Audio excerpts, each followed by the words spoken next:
after weeks of heavy fighting, your Prime Minister Nawaz Sharif was summoned to Washington by Bill Clinton and, in your words, capitulated. Yes. Gave in. Clinton said, you take out your forces, you take out your freedom fighters or militants or terrorists, whatever you want to call them, and that's the end of it. And Nawaz Sharif said, saluted and said, okay. Yes. Well, how did you feel? Let down? Well, no, I wouldn't say that. He was the Prime Minister of the country. Yeah, but you had committed significant forces and suffered significant casualties. Well, we inflicted much more than we suffered. Although you never, in your book, I noticed you never gave away how many casualties Pakistan had suffered. Far fewer. But anyway, let's not get involved in how many casualties we suffered. But the issue was certainly that there was a military environment which was there at Kargil. And there was a political decision to be taken whether we withdraw or not to withdraw. That political decision was in the hands of the Prime Minister. So whatever decision he took... well, it wasn't in his hands. It was in Bill Clinton's hands, as it turned out, wasn't it? Because he ordered him what to do, and the President and the Prime Minister did as he was told. Yes. I would be remiss if I didn't make a final comment on Kargil. My personal view, a military victory was converted into a political defeat. That is what I want to say. That is my assessment. There was no question at all of two things.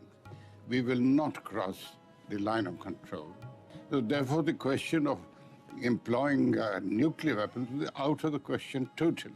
Was this one thing that America did well? I mean, with all your criticism of the North Atlantic Treaty Organization, this was something he did well, did it? America did a good job that day. Yes, yeah? But not because by telling Nawaz Sharif to get out of Kargil. No. Pakistan would not have vacated only because President Clinton said so. You can't bring yourself to say the Americans did a good thing on this occasion. They did a sensible thing.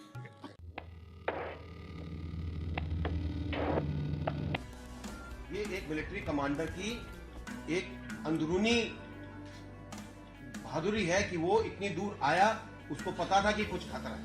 यानी चौधरी शुजात साहब, आपके ख्याल में मियां मोहम्मद नवाज शरीफ उस वक्त के वजीर आजम पाकिस्तान कारगिल पे जो कुछ हो रहा था उससे आगाह थे या नहीं थे?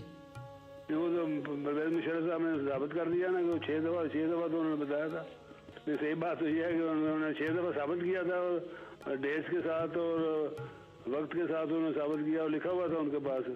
तो तैयारी करके आए हुए थे। लेके बगैर बर्खास्त हो गई मीटिंग, और मंडे को उन्होंने कहा था ये मीटिंग दोबारा होगी और फिर हम फैसला करेंगे। बिल्कुल ठीक है, बिल्कुल यही बात हुई थी। मीटिंग बगैर किसी फैसला किए ये खत्म हो गई थी। बिल्कुल इनकंक्लूसिव वो मीटिंग खत्म हो गई। And Musharraf sahab, then it came as a surprise to you कि उन्होंने वहां चकलाला साहब को फोन करके कहा, जब आप मरी में थे जियाउद्दीन भट्ट साहब के हमरा, कि मैं जा रहा हूं अमेरिका। That's right. टेलीफोन आ रहा है कि जी मैं तो अमेरिका जा रहा हूं, जबकि मंडे को मीटिंग सेट है डीसीसी की। बिल्कुल इट वाज अ सरप्राइज। इन्होंने खुद ने फैसला किया अमेरिका जाने का, और फिर ये भी वहां मुझे भी नहीं बताया कि मैं वहां जाकर विड्रॉल करूंगा। मेरे से पूछ रहे हैं विड्रॉ करना चाहिए या नहीं। मैंने कहा जी मैंने आपको बता दिया नहीं करना चाहिए मिलिट्री पॉइंट ऑफ व्यू से। अब आप पॉलिटिकल खुद देख लें, प्रेशर आपके ऊपर कितना है मुझे नहीं मालूम है, लेकिन ये गवर्नमेंट डिसीजन है, आप लें गवर्नमेंट डिसीजन, आपकी रिस्पॉन्सिबिलिटी है। तो वो चले गए और विड्रॉल करके आ गए। और जैसे मैंने बताया 5 पोजीशन में हम थे, 5 पोजीशन में मैंने 1 घंटा ब्रीफिंग नक्शे पे दी है, और मैंने बताया कौन सी 5 पोजीशन में हम अंदर हैं और क्या हमारी डोमिनेटिंग पोजीशंस हैं, उसका मैंने बताया था। और मैंने कहा था सिर्फ 1 पे जंग हुई है, 1 पे लड़ाई हुई है, 4 पे तो कुछ हुआ ही नहीं है, टच ही नहीं हुआ है। तो उधर जाकर 500 पोजीशन से विड्रॉल के ऑर्डर मिल गए, हमें वापस आना पड़ गया। अमेरिका जाने का तो बताया था उन्होंने कि मैं अमेरिका जा रहा हूँ, लेकिन जाके क्या बात करूंगा, क्या बात होगी, इसका तो हमें इल्म नहीं था। एक राय मुशर्रफ साहब ने ये दी कि हम मैदान में वो जंग जीते और सियासी महाज पर या मुज़ाकरात की टेबल पर हार गए। तो ऐसा आपके ख्याल में ये स्टेटमेंट आप एग्री करते हैं मुशर्रफ साहब की? बस ये आखिरी सवाल इस हवाले से मेरा आपका। मकसद का जवाब ये है कि मैं एग्री करता हूँ। पूरा एमिनिशन डिपो जलकर खाक हो गया। करीब 100 करोड़ रुपए का नुकसान हुआ। पाकिस्तान की ओर से गोले बेहद सही जगह और सही समय पर गिर रहे थे। पता चला कि मशकों से बटालिक के बीच फैले 120 किलोमीटर के दायरे में घुसपैठियों ने कई जगह अपने बंकर बना लिए हैं। द्रास, काशकर, बटालिक, मशकों में 10 किलोमीटर तक घुस आए थे घुसपैठी के निशाने पर था ये हाईवे इसलिए क्योंकि लेह को श्रीनगर से जोड़ने वाली सामरिक महत्व की इस सड़क को बंद कर पाकिस्तान सर्दियों में लद्दाख को जाने वाली आपूर्ति रोक सकता था।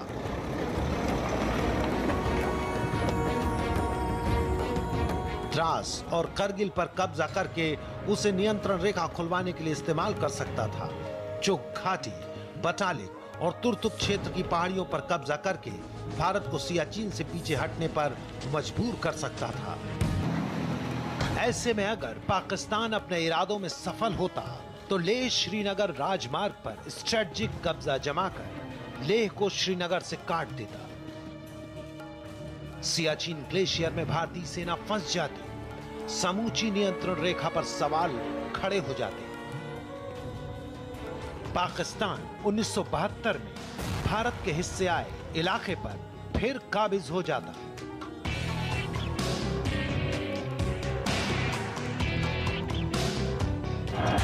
कश्मीर घाटी में आतंकियों के हौसले बुलंद कर पाकिस्तान कश्मीर समस्या को फिर से अंतर्राष्ट्रीय स्तर पर अहम बना देता और इस घुसपैठ से वो सफलता मिलती जिसे वो 50 साल में 3 युद्ध लड़कर भी नहीं पा सका था।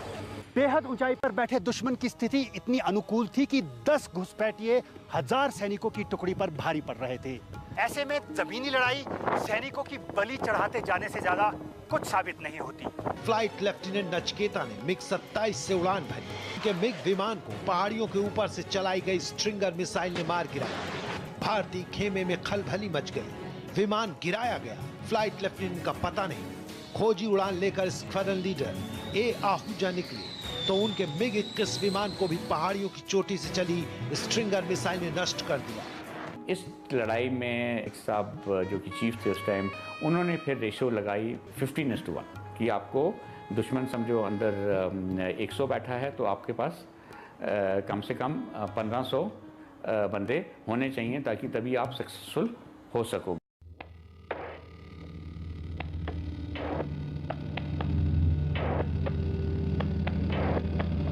This is it.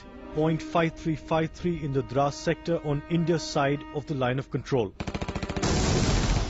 Captured by the Pakistan Army during the Kargil War in 1999. During the peak of the Kargil War, Indian forces tried many times to recapture this mountain peak, but they were unsuccessful. Today, 10 years later, but with the Pakistani Army perched on the highest mountain peak in the region, their guns can easily target up to 25 kilometers of National Highway 1D at any time that they want. Until point 5353 is recaptured by the Indians, this threat from Pakistan will always remain. Royden D'Souza, News X. 12 तारीख को देखा कि इस्लामाबाद में जो activity शुरू होती है नवाज शरीफ की, वो एक्टिविटी उस वक्त होती है जब जनरल परवेज मुशर्रफ का एयरक्राफ्ट कोलंबो से उठ जाता है। उन्होंने मुझसे कहा कि आपको पता है कि इस्लामाबाद में तब्दीली हो गई है। आर्मी चीफ जनरल मुशर्रफ को प्राइम मिनिस्टर ने बरतरफ कर दिया। मैंने उनसे फौरन जवाब में कहा कि आप ये चेक करें कि क्या जनरल ज़ियाउद्दीन को आर्मी हेडक्वार्टर में एंटर होने की इजाज़त मिल गई है, यानी एक्चुअली वो आर्मी चीफ हो गए हैं। और मैंने कहा कि मेरी असेसमेंट ये है कि जनरल ज़ियाउद्दीन आर्मी हेडक्वार्टर में एंटर नहीं हो सकेंगे।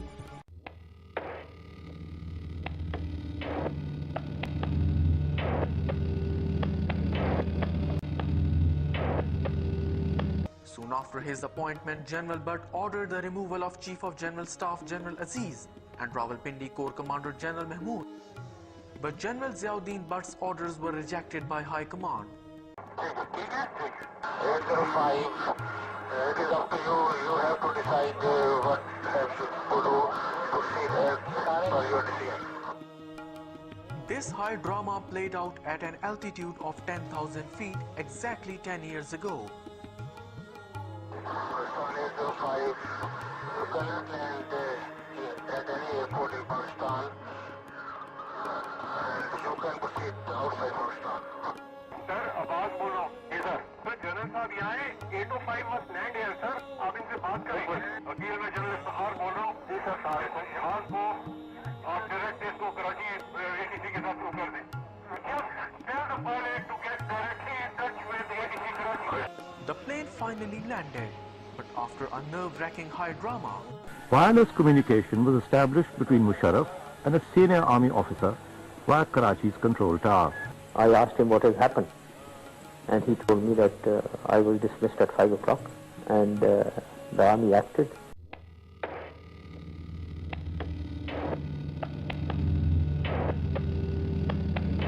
When the people heard the news, they were stunned at the lengths to which Nawaz Sharif was prepared to go, risking the lives of 180 passengers to stop Musharraf.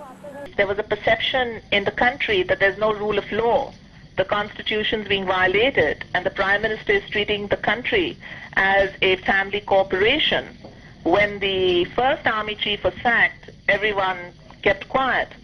But when the second army chief was sacked, the army reacted. He nominated a new chief of army staff, the Prime Minister did, and the rank and file of the army revolted against that and backed the previous chief. It did not come as a surprise because Sharif was trying to create divisions within the army. He was trying to have his man lead the army, even though he was very junior and certainly not competent, but it was very much in line with the Sharif way of government. He had more or less destroyed all institutions by putting his personal loyalists on top, whether it was in the judiciary or the president is really like the employee. The parliament was muzzled, and the only thing that stood in the way of Sharif from becoming a complete dictator, because already it wasn't a democratic government, it was really a fascist government, and the only thing that stood in his way was the army, and he was trying to manipulate the army to get his man on top. And I guess the army just struck back. Do you believe that General Musharraf now leads a united military in Pakistan? Not only does he lead a united military, the saddest thing is that everyone in this country has welcomed the army. I mean, the people are really happy. I mean, if you go in the streets, there's just not one person who's protesting against this coup. It was a general ethos of the nation which had now started suspecting Nawaz Sharif as selling out on the national objective, as well as mismanagement in the country. And Nawaz Sharif turned out to be a great destroyer of the institutions. That was the worst. What do you mean by that? You know what he did to the judiciary. He split them apart first. He put a set of judges against the Chief Justice, and then he did the same to the press and to other institutions, to the parliament. And of course, he gagged the parliament. And finally, he wanted to do the same thing to the army. And I think it was kind of a coup that he was wanting to mount against the army. And if it had worked, probably the chances of a civil war or a split within the army would have been very, very ominous, and just as well that the army acted in time. Well, the constitution is for the country and not the other way around. And I think what Nawaz to the parliament was doing was not constitutional either. And I don't know how and why in this manner he had to act. Musharraf साहब के जो साल हैं उन्हें भी बेहतरीन जो उनकी इकोनॉमी थी वो डेफिनेटली ये तो कुछ इनकी तो कुछ स्क्रीन प्रेजेंस ही नहीं है। अल्लाह की कसम, इनकी तो शक्लें देख के बंदा कहता है यार ये मेरे मुल्क का सरबराह डूब मरने को खुदकुशी हराम ना हो, बंदा कर ले। मुशर्रफ साहब बड़े लाइटेंड आदमी, डेफिनेटली इन बहुत से लोगों से बहुत बेहतर लोगों को याद आएगा। वो डिक्टेटर काफ़ी जमहूरी किस्म का डिक्टेटर था। उस बार थे, उनको इजाज़त नहीं थी कि वो इलेक्ट्रॉनिक मीडिया में जाएं। मुशर्रफ साहब ने आके ये सारा खोल दिया और ज़बरदस्त फैसला था। और फिर जब हम अपने पाँव पे खड़े हो गए तो फिर हमने उनकी छुट्टी करा दी। परवेज़ मुशर्रफ से बहुत मुतासिर था।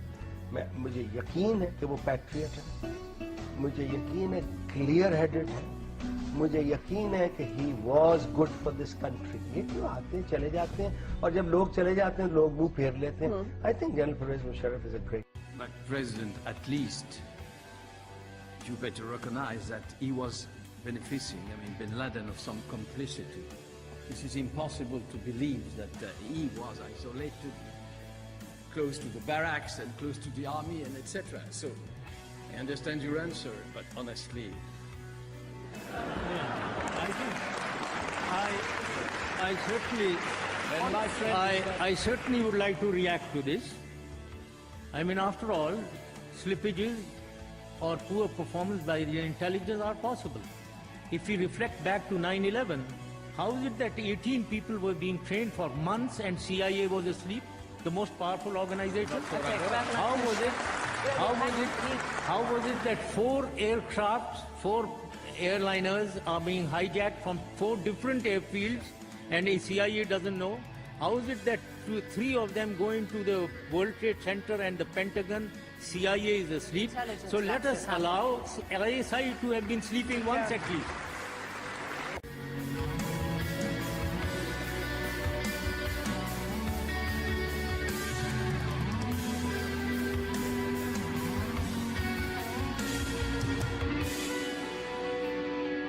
What does it mean to you, surgical strikes? Where do you think we would strike? Wherever you strike, there will be a strike back. If I'm a soldier, I won't be worth my salt if I don't strike you back. And no soldier in Pakistan, it annoys the soldiers and the officers of Pakistan. How dare they talk of surgical strikes? What surgical strike? So you are saying in the event India does a military strike, there will be war? Obviously, we are a sovereign country. How can you come and attack us?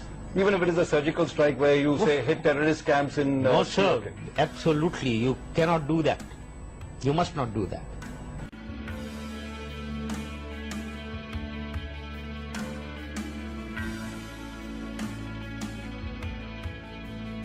%80% of your military army is on Pakistan borders. It's not 80%, it's much lower than that. I am a military man. Maybe you don't know your figures. Let me tell you, there you have 33 infantry division, 25 are on against Pakistan borders. You have 3 armored divisions, all 3 against Pakistan. You have 3 mechanized divisions, all 3 against Pakistan. Now, if you have any doubts, get to your figures in India, and I know this. No, I've done my figures, but the Indian Army's preoccupation and deployment, even in the Chinese side and the eastern side. Only 8 divisions, I know that. 4 against NEFA in China, and the other 4 are in Assam and Bangladesh. I know everything. I would say a figure of 60-40 would be appropriate. But anyway, so don't tell me something which is wrong. You are wrong. Okay. no, now I think that's a debatable issue. One last question. I am telling you, 3 armored division, 3 armored division, all 3 against. Are they against Chinese border? No, they are not. So what? This is the offensive force. 3 mechanized divisions. This is the offensive force. They are all against Pakistan.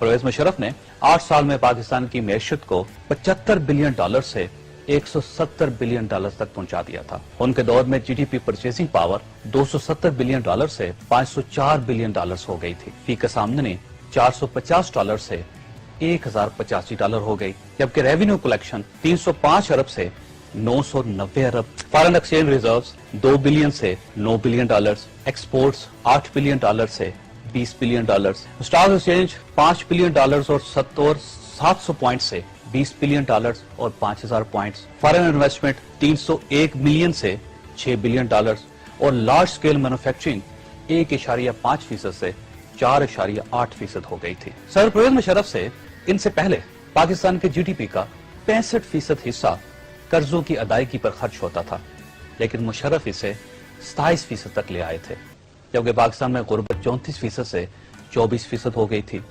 शरह खानदगी 45% से 53% और पाकिस्तान का तरक्याती budget 80 अरब रुपए से 550 अरब रुपए हो गया था।